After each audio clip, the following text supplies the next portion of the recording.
ویسے تو پاکستان کی بری فوج نے اپنے سربراہ جنرل پرویز مشرف کی سرکردگی میں 12 اکتوبر کی شام کو وزیر اعظم نواز شریف کی منتخب حکومت کا تختہ الٹا تھا، لیکن اس حکومت میں شامل بعض اہم رہنماؤں کا کہنا ہے کہ انہیں کئی ہفتے پہلے ہی ایسی اطلاعات مل چکی تھیں کہ فوجی سربراہ نے حکومت پر قبضہ کرنے کی منصوبہ بندی کر لی ہے۔ ان میں سے ایک واقعہ 14 ستمبر 1999 کا ہے، جس کی تفصیل اس وقت کے نواز شریف کے کابینہ کے اہم ترین رکن اور وزیر اطلاعات مشاہد حسین بیان کرتے ہیں۔ میں خود پرائم منسٹر نواز شریف صاحب کے ساتھ 14 ستمبر کو ہم سکردو گئے اور ساتھ ہمارے جنرل مشرف بھی تھے، ادھر وہ لینے آئے اور ان کی ملٹری ہائی کمانڈ تھا۔ تو میں نے نوٹ کیا کہ کور کمانڈر جو پنڈی کا ہیں، جس کے تحت آتا ہے ناردرن ایریاز، وہ نہیں تھے جنرل محمود۔ تو میں نے جنرل مشرف سے پوچھا کہ وہ کہاں ہے جنرل محمود؟ انہوں نے کہا نہیں، وہ ذرا بزی تھے، پنڈی میں وہ نہیں آئے۔ نارملی یہ نہیں ہوتا، تو اس کا مطلب تھا انہوں نے تیاری کی تھی کہ اگر میاں صاحب کو وہ ڈرے ہوئے تھے کہ اگر سکردو میں ان کو اریسٹ کرتے ہیں جنرل مشرف کو، تو انہوں نے بیک اپ پلان بنایا ہوگا کہ وہ کاؤنٹر کو کر لیں گے فرام پنڈی۔ دوسری جانب سینیٹر مشاہد حسین کے مطابق ستمبر 1999 کے دوران وزیر اعظم ہاؤس کا گارڈ بھی تبدیل کر دیا گیا، جبکہ پاکستان کی فوج کی انفنٹری 111 بریگیڈ یا ٹرپل بریگیڈ، جو کہ خیال کی جاتی ہے کہ کسی بھی قسم کی فوجی بغاوت کے دوران سب سے پہلے حاضر ہوتی ہے، اس بریگیڈ کا بھی کمانڈر تبدیل کر دیا گیا تھا۔ جبکہ دوسری جانب مشاہد حسین کے بقول اگست کے اواخر اور ستمبر کے اوائل میں چند سیاسی و سماجی کارکنان، جن میں انسانی حقوق کے کارکنان اور وکلاء بھی شامل تھے، ان سے مبینہ طور پر پاکستان کی افواج سے منسلک اہلکاروں نے بات کی۔ ان کو اس دوران بتایا گیا کہ حکومت تو جانے والی ہے، تو کیا آپ نئی حکومت میں بطور وزیر شامل ہونا پسند کریں گے؟ تو یعنی دونوں طرف سے تیاریاں مکمل تھیں، اور میاں نواز شریف کو بھی سمجھ آ چکا تھا کہ موجودہ حالات میں گزارا نہیں ہو سکتا، لیکن اب انتظار اس بات کا تھا کہ پہل کون کرے گا۔ 12 اکتوبر 1999 کے روز بی بی سی کے اس وقت کے نامہ نگار ظفر عباس اسلام آباد سے چھٹیاں لے کر کراچی آئے ہوئے تھے۔ انہوں نے اس دن کیا دیکھا، آئیے انہی کی زبانی سنتے ہیں۔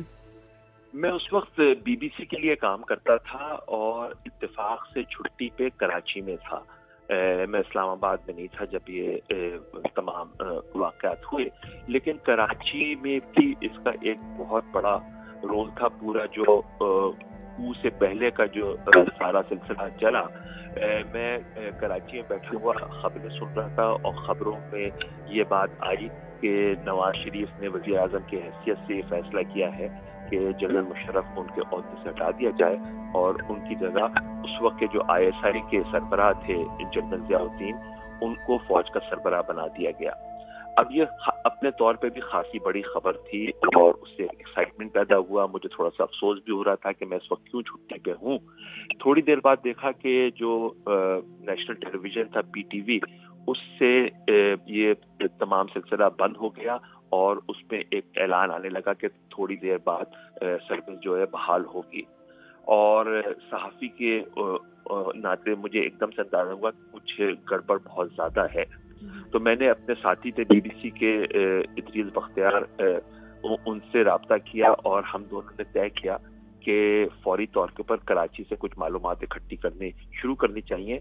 اسی وقت ہمیں پتہ لگا کہ جنرل مشرف جو ہے وہ کولمبو سے کراچی واپس آ رہے ہیں، تو ہم دونوں نے طے کیا کہ ہم کراچی ایئرپورٹ چلے جائیں۔ اور کراچی ایئرپورٹ جب ہم پہنچے تو ہمیں صاف اندازہ ہو گیا کہ صورتحال ابھی بالکل واضح نہیں ہے۔ یہ سمجھ میں نہیں آ رہا ہے کہ نواز شریف انچارج ہیں یا فوج نے واقعی میں ٹیک اوور کر لیا ہے۔ اور ادھر ہم نے تقریباً 2-2.5 گھنٹے گزارے۔ اطلاعات بہت کم آ رہی تھی کہ جہاز نے اب تک کیوں نہیں لینڈ کیا ہے۔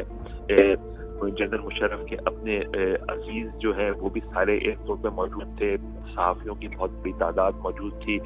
اور پھر تھوڑی دیر بعد اندازہ ہونا شروع کیا کہ فوج جو ہے ایکشن میں آئی ہوئی ہے، اور ادھر ہی تھوڑی دیر میں اس وقت کے کور کمانڈر کی گاڑی بھی آ کے ٹرمینل کے سامنے کھڑی ہو گئی۔ ہم حالات کا جائزہ لیتے رہے، خبریں جمع کرتے رہے، لیکن واضح کچھ نہیں ہو پا رہا تھا۔ ویسے تو مشاہد حسین اس وقت وزیر اطلاعات تھے، لیکن انہیں بھی اس وقت ایسی کوئی اطلاع موصول نہیں ہوئی تھی کہ کچھ بہت بڑا ہونے جا رہا ہے۔ آلدو اس وقت میں وزیر اطلاعات تھا، لیکن ہمیں کوئی ایسی اطلاعات نہیں تھی، کم سے کم مجھے تو نہیں تھی۔ اور 12 اکتوبر کو 7 بجے کا ٹائم تھا، اور کوئی میرے ساتھ گھر میں تھا۔ میں اس وقت، میری والدہ میرے ساتھ تھیں، میری وائف میری ساتھ تھی، اہلیہ ساتھ تھی، اور میرا بیٹا میرے ساتھ تھا. تو بیٹا چھوٹا تھا تو ہم اس کے ڈنر ٹائم تھا تو ہم گپ شپ مار رہے تھے. تو 7:05 مجھے آپریٹر کا جو کال ہے نیچے، آپریٹر تھا ٹیلی فون کا میرا، اس نے کہا کہ آرمی آ گئی ہے.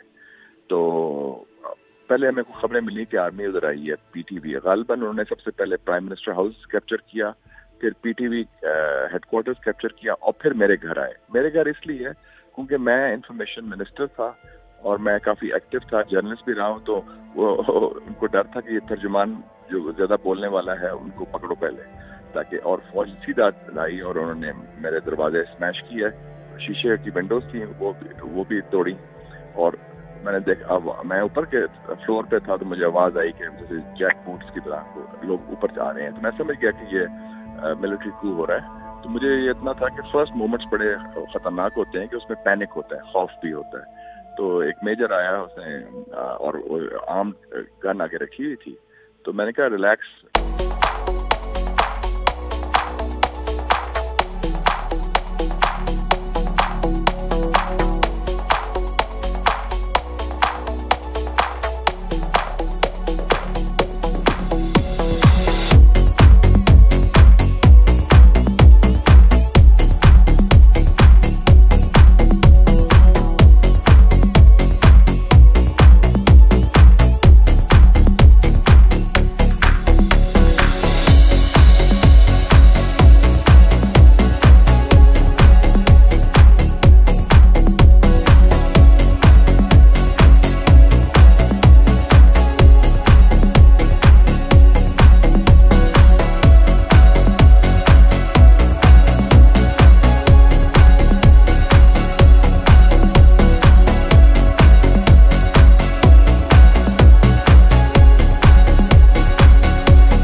تو آئین جسم کا ایک حصہ ہے، اس لیے میں نے آئین کو رد کیا.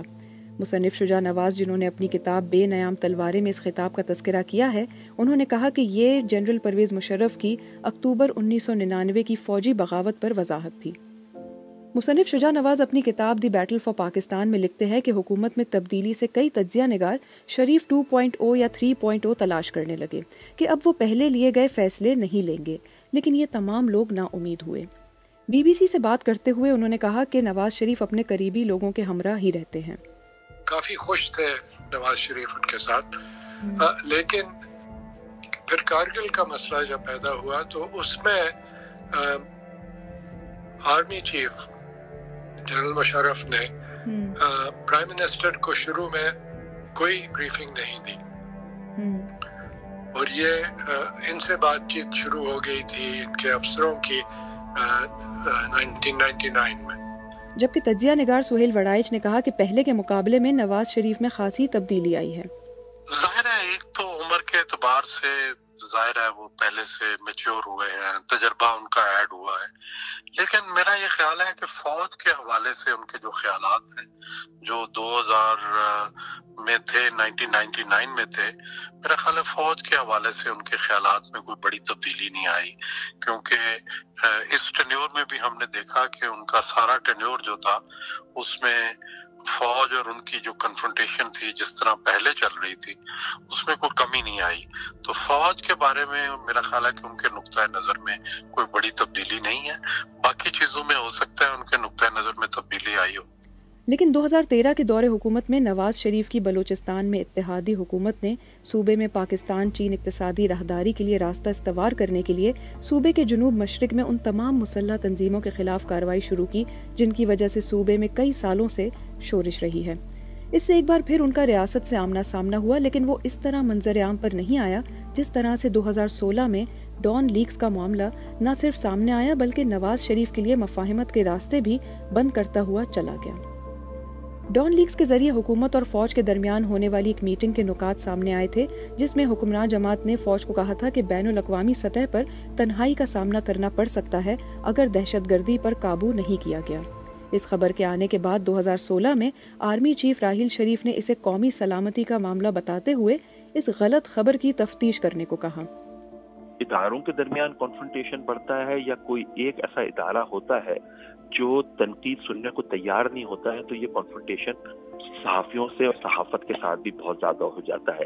اس وقت بھی ہم یہی دیکھ رہے ہیں کہ جو ٹالرنس ہے یا کرٹیسزم برداشت کرنے کی، تنقید برداشت کرنے کی، وہ کم سے کم ہوتی جا رہی ہے اور مسلسل صحافیوں کو کہا جاتا ہے کہ ملک میں ایک ہی نیشنل نیریٹو ہے اور اگر اس نیریٹو کو لے کر آپ آگے چلیں گے، اس بیانیے کو لے کر آپ آگے چلیں گے تو آپ صحیح ہیں، تو آپ کو حب الوطن مانا جائے گا، ورنہ آپ سے یہ کنفرنٹیشن جاری رہے گا۔